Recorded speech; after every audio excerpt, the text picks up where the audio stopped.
హనుమంతుడికి శివుడికి మధ్య యుద్ధం జరిగింది అని మీకు తెలుసా?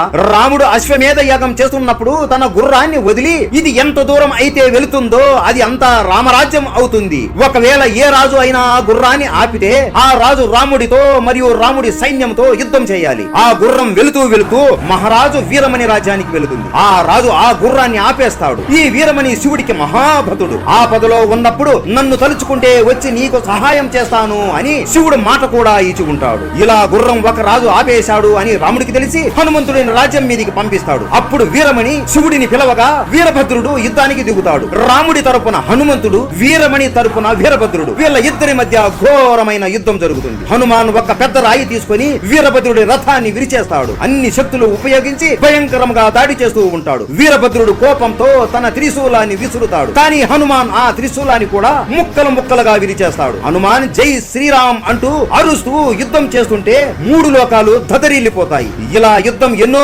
రోజులు జరుగుతుంది. హనుమంతుడికి రాముడిపై ఉన్న భక్తి, ప్రేమ ఈ యుద్ధంలో శివుడికి అర్థమవుతుంది. ఆ భక్తికి కావాలనే వీరభద్రుడు ఓడిపోతాడు. మీలో ఎంతమందికి ఈ విషయం తెలుసు?